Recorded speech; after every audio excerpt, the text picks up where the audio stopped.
Well, good afternoon, everybody. My name is Joanna for Georgia, and I am a public affairs specialist at AAA Northeast. We are in what are called the 100 deadliest days, which is a time period between Memorial Day and Labor Day when teen crashes typically increase. I am joined today by two of my colleagues from AAA Driver Training, Dave Kurlop and Donna Marks. This business line is near and dear to my heart because I actually started my career off at AAA working as a driving instructor in addition to being a traffic safety educator. So I am thrilled to have both of these amazing instructors here to share from their experiences coaching student drivers and helping them pass their road tests. So thanks for being here, Dave and Donna. You're welcome. That's good. Awesome. So to kind of start us off, I wanted to ask how long you have both been driving instructors and what your favorite part of the job is. So Donna, why don't you share first?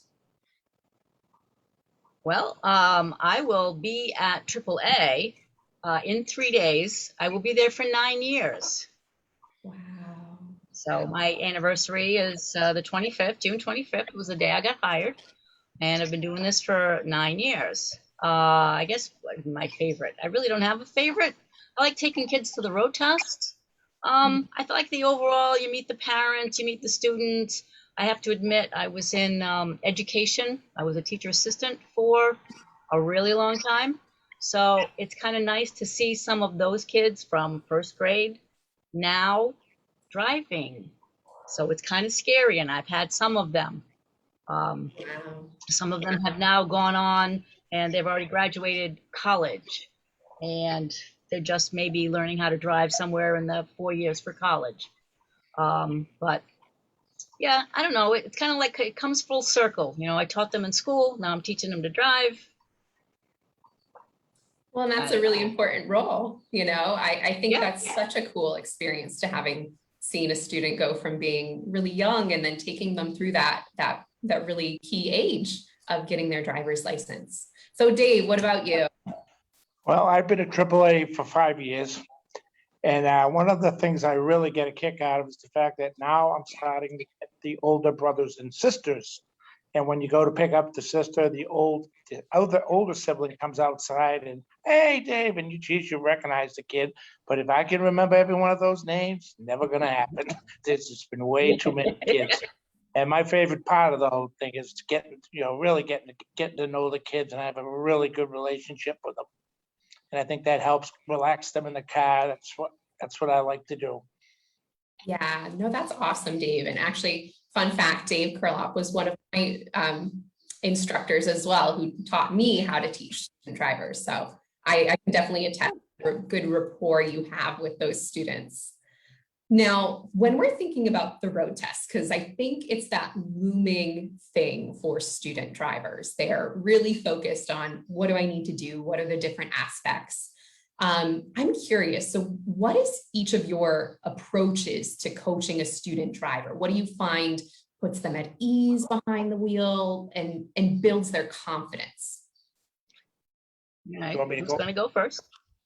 Dave, go ahead. Okay, well, I feel the biggest thing when the kids get in the car is they're terrified for the road test. And just showing them, what's involved. Like Rhode Island and Mass, I'm sure the maneuvers are pretty similar, but every kid in the car seems to be terrified of parallel parking. And the way I go by doing it, I always joke around that I could teach a monkey how to parallel park in about 2 minutes. So you build up, you get a good rapport with the kids, and they just follow instructions. Not all of them, but most of them. Yep. No, and I don't know what the maneuvers are in Mass. They could be the same. We have what we call this Y maneuver, and which is the very first maneuver. You come in on spot number 1, you go off to the right, you come back in, you go off to the left. Okay, most of us can do it because we're not concentrating on the backup camera. It's spatial awareness is what it is. And I know they're terrified of that. And if you have to do it 3 or 4 or 5 times, you go into a parking lot, you find, I use cars. And you just say, don't hit anything. I'm right here as backup, but don't hit anything. So, Well, we don't have that in Mass, but the one that's the parallel park, the 3-point turn, the hill parking, and the 50-foot backup. And it's really the maneuvers. I often say the test, I think, is too easy. Some of the kids that, pass this test, you still, they're ready to go, but you just wonder, how much Yeah. training they've actually had to be driving by themselves. yeah, I've had some students say, just because I know how to parallel park means I'm a good driver. Not necessarily. No. Yeah, they might Yep. be able to parallel park, but can they keep it between the white lines? Yeah, Well, absolutely. So in Massachusetts, where I was a driving instructor, we have that 50-foot backup. And I think for students who are used to having that vehicle technology at their fingertips, where they can look at that backup camera and kind of see those lines, it can be really tempting for them to just use that. It's probably how they've practiced in their parents' cars. But the idea is they really do need to kind of look behind them. So that can actually be a tricky part for a road test, I think, too, in my experience. Well, in Massachusetts, if the kid relies on that backup camera, he will have an asterisk on his license, like corrective lenses. If he uses the backup camera only, he has to drive a car that has a backup camera. It'll be right on his license. So we don't encourage that. It's not that they can't look at it to make sure the wheels are straight, but they cannot back up with it. We will not allow that, because you don't want that asterisk on your license. Oh, that's good to know, because I didn't know that in Mass. Well, and one thing to point out too, because we do have driver training in different states, is that the test is different in Massachusetts as compared to Rhode Island, as compared to Connecticut. There are slight differences. So if we have any viewers from different states, it's always a good idea to check out and make sure you know what those road test maneuvers are before you place your student in student driving and start practicing those maneuvers with them as well when you're in the car together. Yep. I think with those road test maneuvers, I think we've identified parallel parking can be really tricky, but even that Y turn that Donna mentioned. And so those are maneuvers. But when we're talking about driving, it's far more, I think, as Donna said, it's far more than just those maneuvers. It's also kind of those basic skills. So I'm curious, what would you say are the driving habits or hangups that cause students to fail the road test? What do you think, Donna? Relying too much on that backup camera. There have been numerous times when the students fail. The examiner, pulls them over to the side or around the back and the examiner will ask, "What happened there?" "Oh, I didn't see that." It's like, well, you only looked at your backup camera. Or even if they did pass it, there's all the examiners. "Well, you did a 3-point turn, and as you were getting ready to go left, you never looked right." So I have phrases this year because of this closed course that we have. Your head is on a swivel. Don't stare at the backup camera, and take your time. Okay, always, if you think you're gonna hit something, stop, readjust. They allow you to use the backup camera on the road test? You can glance at it. Same with us. Okay. Okay, you can, you're supposed to be scanning, left mirror, inside, right, as you're inside, you can scan, out the back, everywhere. That's my phrase. Your head is on a swivel. The biggest thing I noticed with Massachusetts is a lot of these kids who drive a lot of hours with their parents. When their parents learned how to drive, the registry didn't make a big deal about looking over your shoulder. The parents teach them to look at the mirror. The registry will not pass you unless you're looking over your shoulder when you're pulling off the curb. And a lot of kids get trouble getting used to doing that. That's what I find. Yeah, I remember going on a road test with one student, and the student was pulling away from the curb, but they had failed to do that blind spot check. So looking over the shoulder and saying, "Is there a car there?" And there was actually a cop car there. So they, road test examiner put on the brake, and he said, "Did you see the cop car?" And the student, had to say, "No, I didn't." And sadly, it was because of that failure to check the mirror, failure to do that blind spot check, because, that would have made the difference between that student passing and that student unfortunately failing. So that was one thing. I totally agree with you, Dave, on that one. And absolutely, Donna, with scanning, that's incredibly important too. And I don't think it was, oh, sorry.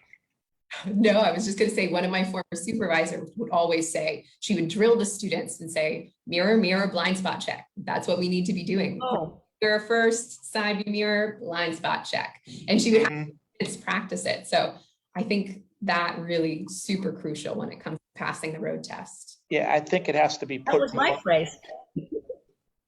Go ahead, Dave.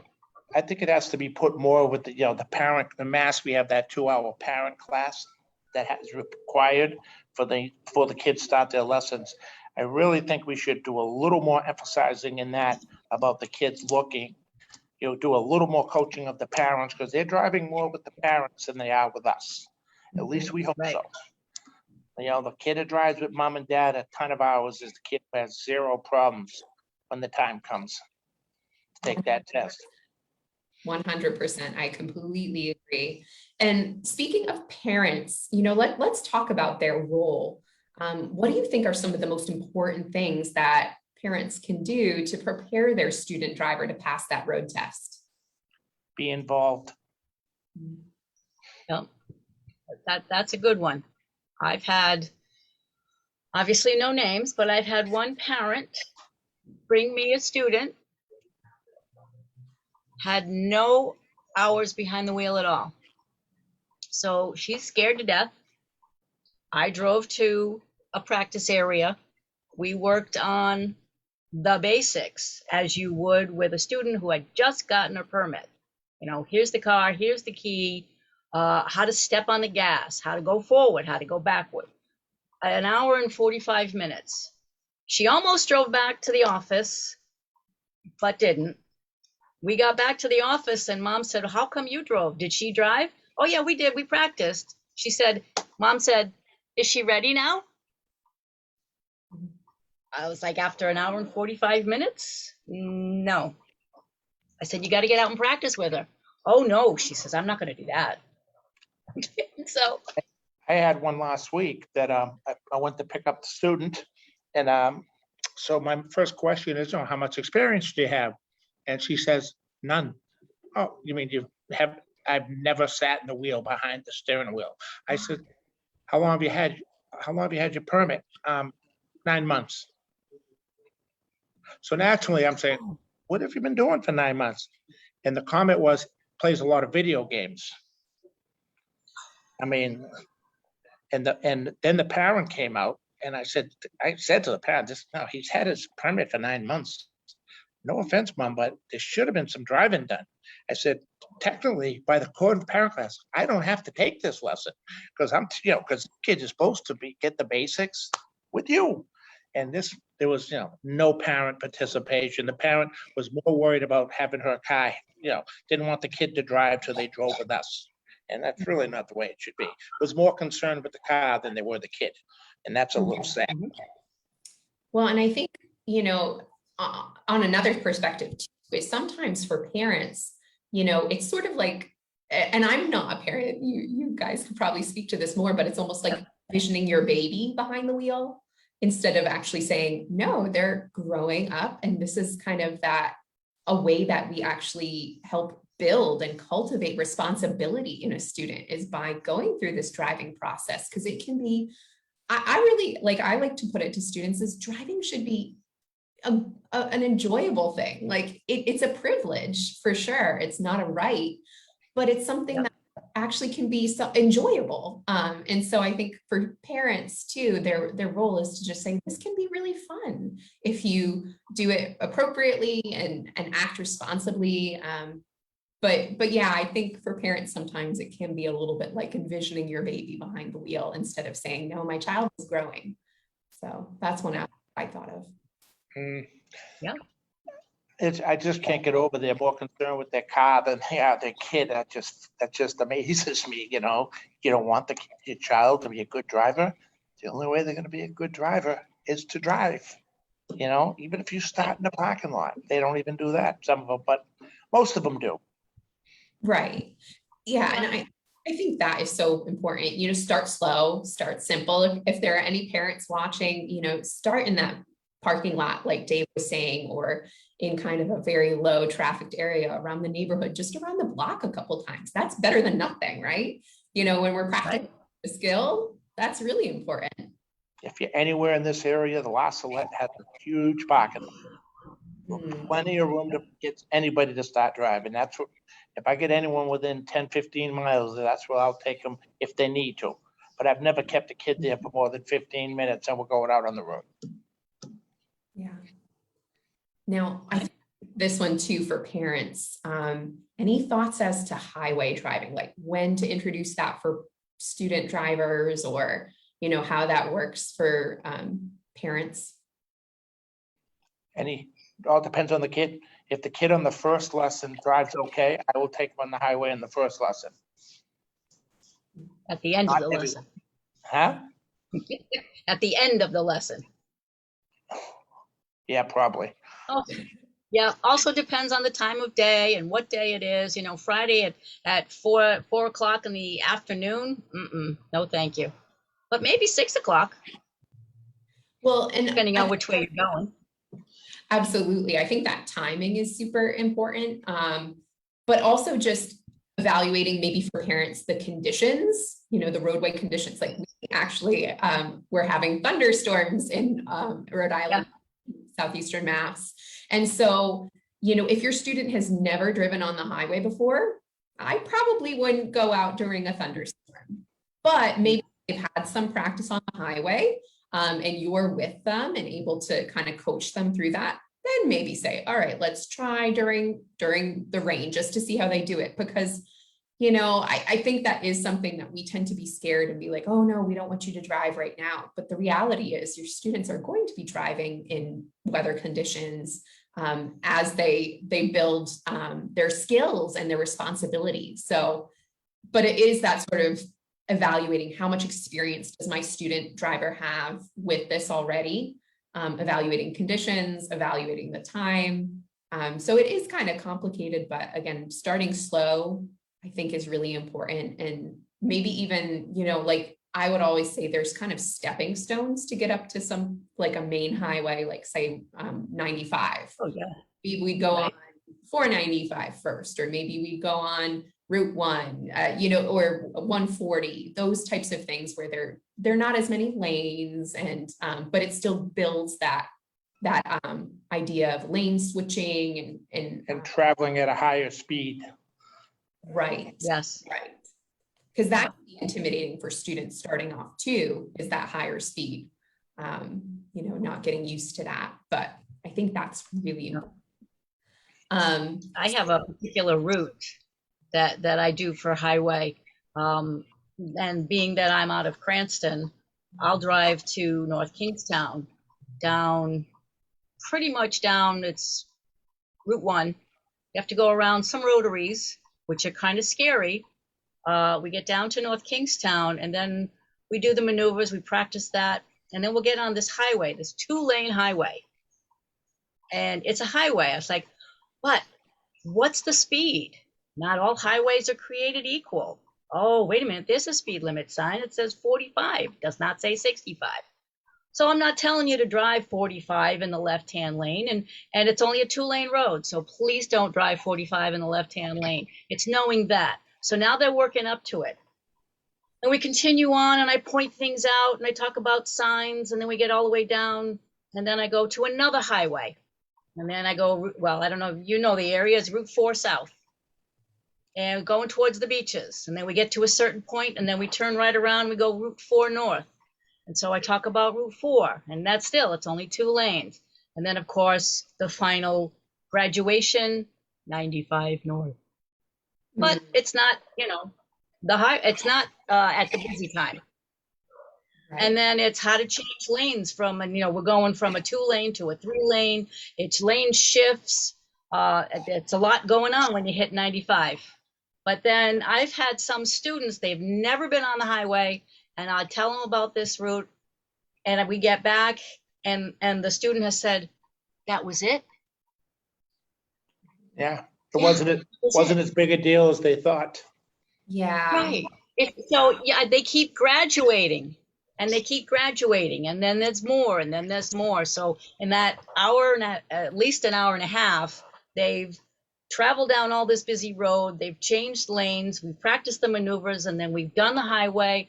And this is what highway is. And we get back to the office, and it's like, that was it. Now go Yeah, practice. I've had the same thing, and they'll say, wow, I thought, they're terrified going the highway, but eventually I said, trust me, I can stop the car just as quick as you can. So they'll do it, and they'll say, wow, that was easy. I've been telling you that. It's easy. Don't worry about it. Certain kids will have absolutely no problem, but somebody told them that the highway is treacherous. Be careful, it's fine. Well, That's it.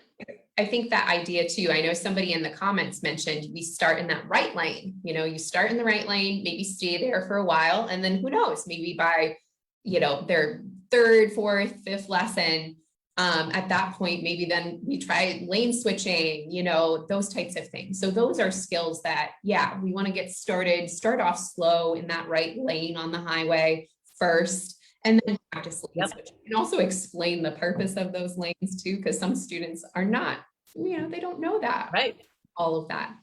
If I have the kid on the highway, once they're going down on that same lesson, if it's open, I'm gonna show them how to change the lane. And I don't make it a special trip, because actually they're going along at the speed limit. You really shouldn't stay in the right lane too long anyway. That's for exiting, and even though no one does that, it's for exiting and getting on the highway. So if you stay in the middle lane, as long as you're up to speed, I'll show them how to change lanes the first time I take them.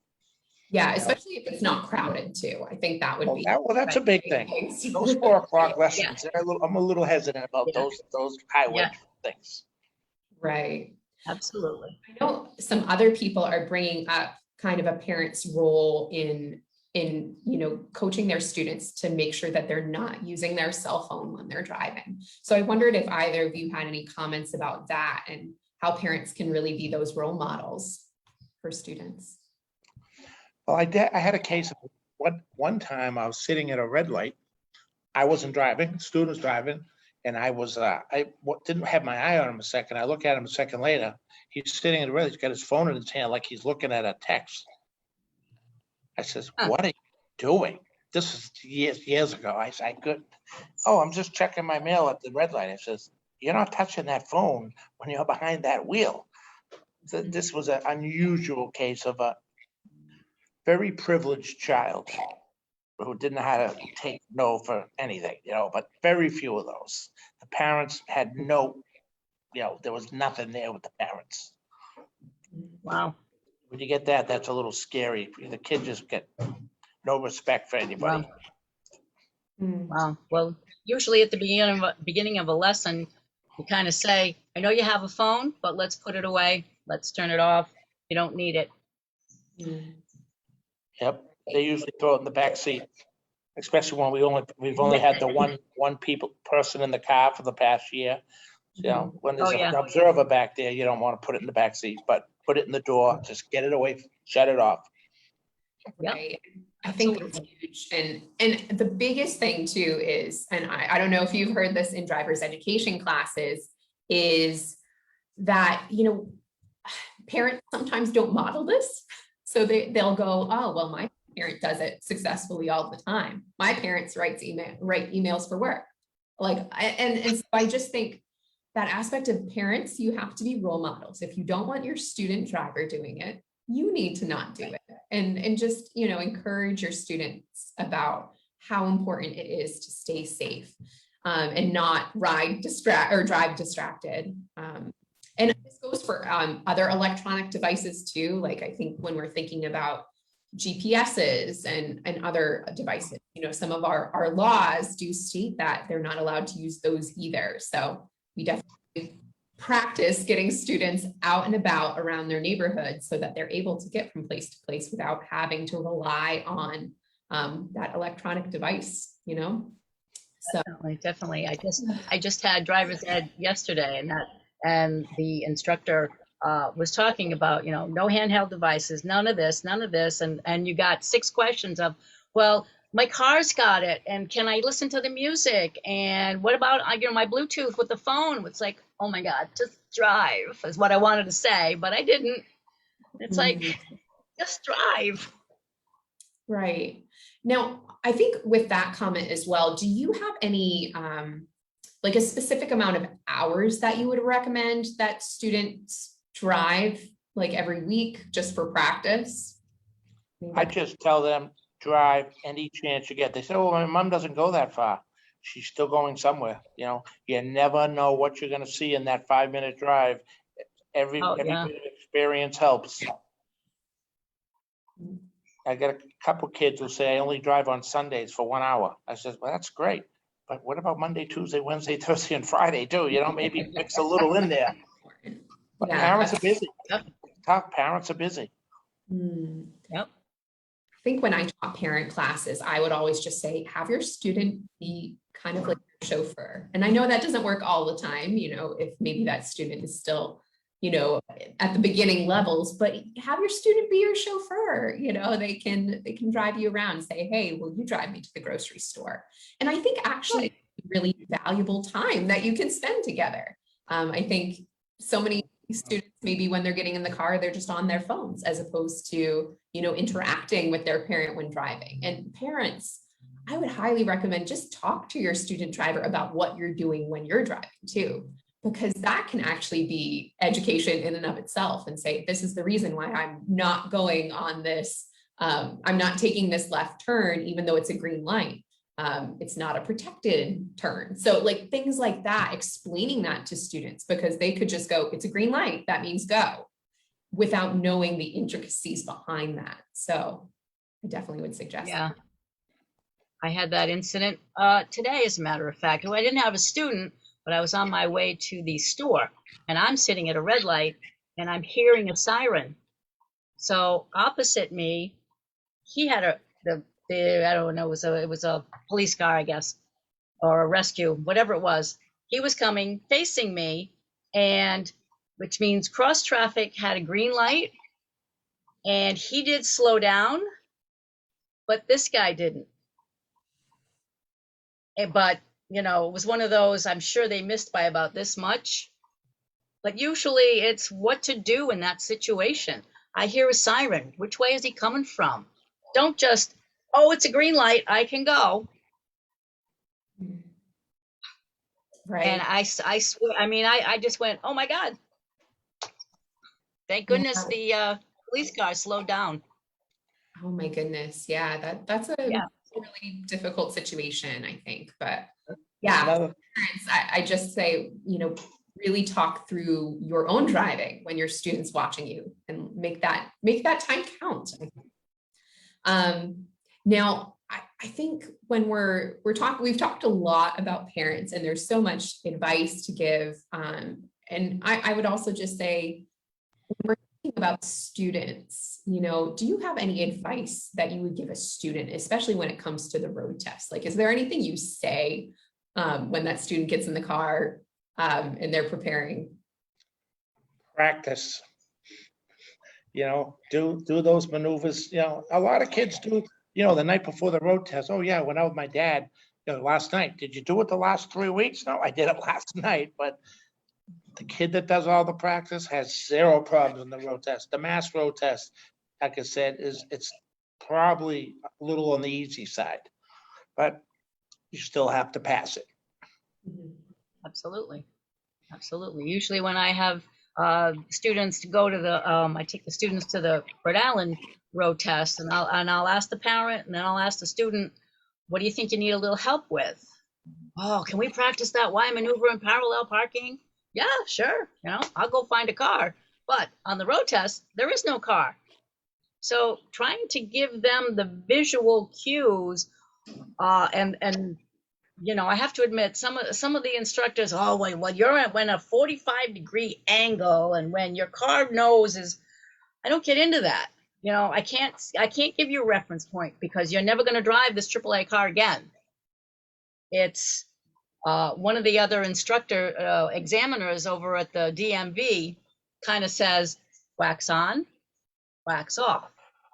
So he's doing the Karate Kid reference when you parallel park. And it's pretty much true. So I try to go through and I talk them through the parallel parking and explain that your front wheels do all the work.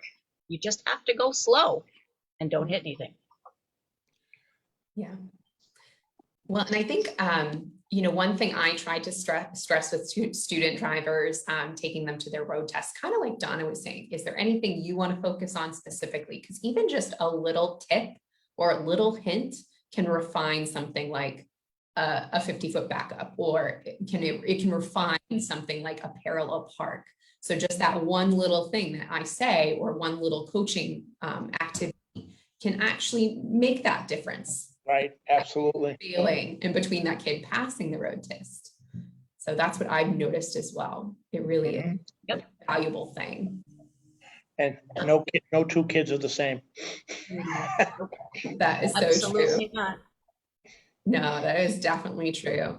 And I think also, you know, one person commented, and so I'm going to ask, what is the preferred hand position on the wheel? So I know we talk about it kind of like a clock. There's 10 and 2, 3 and 9, 4 and 8. Do you guys have any recommendations for that?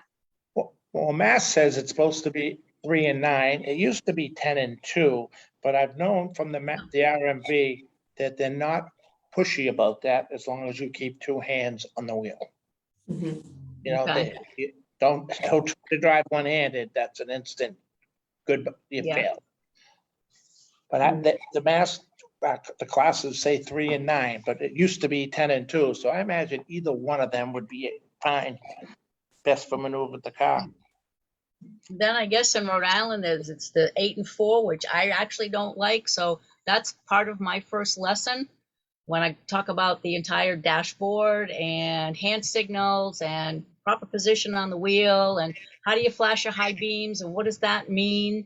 Where's your left and right blind spot? And they go, oh, right there in my mirror. It's like, no, that's your mirror. Where's your blind spot? So that's kind of my first lesson is 20 minutes of all of that. That's so important. And I think all of us as driving instructors, or me as a former driving instructor, I think talking about the car and where the airbags are, where the different parts of the vehicle are, that's actually really huge and can make a difference, I think. For a student so that they're able, you know, yeah, they might not be driving a AAA car all the time, but chances are they will drive different cars during their lifetime. So it's always good to just kind of, okay, identify where's the emergency brake, identify where are the blinkers, identify all of those different types of aspects of the car so that if they're getting into a different car, they're able to kind of adapt. On the road test, if it's okay. Go ahead. All right. Have you come across, I know me personally, I came across this last year. A lot of the students now are using push button start and not a key. Oh, yeah. So when you hand the student the key, they look at you and go, what do I do with this? What's this? What's this for? Wow. Right. Because I had the same thing where my stepson bought a new car and all he had was a key fob. And I said the same thing. I go, what do I do with this? Where's the key? So I get it now. So yeah, they got to know what to do with what. I had a case one day on a cloudy day at a road test, and I made sure the kid knew if it starts raining on the road test, you want to know how to handle those wipers because you have to know how to use everything in the car. And I've heard it have never happened to me that person had a started to rain during the test. Kid wasn't sure where the wipers were, and he failed because of that. Pretty sad if you do all the maneuvers, but you didn't know that's kind of the instructor's fault. But said it didn't happen to me, but it did happen to one of the instructors here. But then again, you can go over the entire dashboard before the road test, and the student could just freak out. I've had that. Well, the examiner said, put on your headlights, and they flip on either the turn signal or the wipers. I'm sitting there going, no, the headlights. Well, and that Yeah. honestly is a good takeaway too of parents, teacher student where these Right. are, like if they only ever drive when it's bright and sunny out, maybe they've never turned the headlights on. So talking Maybe not. vehicle and pointing out those different things is actually fantastic practice for the road test, because even those little things, they make a huge difference. Emphasize, got to get the kid driving in different conditions. So you can't just drive on bright sunny days. You got to get out there at night. You got to get out there in the rain. I agree. You probably shouldn't drive in the snow. You'll learn that after you get your license. That's why we don't do lessons. Yeah. If it snows, they pull us in, Yeah. 16-year-old kids don't need to be ice skating in the car. No. True. Yeah, that's an excellent point. Well, any last comments or tips for student drivers or their parents before we head out? Practice. As Yeah. much as the students like to use their phone, there is an app for that. So as much as you want to keep track of every minute that you drive, you don't have to. There's an app, it's called Road Ready. I downloaded it. I had to delete it for some other ungodly reason, but I had like 500 hours behind the wheel with the student, and it kept track of how many, once you in the car, you turn it on, you put your phone away, you go drive, and then once you stop, you turn it off. And it automatically says how many hours or minutes you've driven. It'll automatically pop up day or night, depending on when you turn it on. Automatically says that you've driven a local road. And you could certainly go back and edit your drive. You can say, I went on a highway. You can put notes in that says, oh, I practiced this, that, and the other. Like I said, when I had it with the student, I would finish up with them and I go, oh, okay, well, we did this and this. What would you like to do? I didn't use anybody's name, but it was, all right, we drove for an hour and 45 minutes. We went on a highway. We practiced the maneuvers. Boom, done. And I believe what happens with that is you have to set up a parent and the student, and I was the parent and the student, and the parent got an email every time you went out for a drive. And then there was something, because I had a student recently bring that paperwork. I said, oh, you had Road Ready. She goes, yeah, we downloaded the whole thing and we got that notarized. What a great tip. Thank you so much, Donna. And I hope some of others will take advantage of that. Because again, the real message here is really practice, because practice with your student means that they will be a more confident driver. And so that definitely is a huge takeaway. So thank you so much, Dave and Donna, for sharing your just loads of information and experience as driving instructors. I know our listeners and members will all appreciate these tips and suggestions. And just a little thing, if you are interested in learning more about, passing that road test or educating student drivers, you can go to AAA.com/start smart, which you'll receive kind of a series of email newsletters that help identify the challenges you and your team will face and how to work as a team to reduce the risks of driving. And then also, I will tell you, on both RMV and DMV websites, there is a parents supervised driving guide.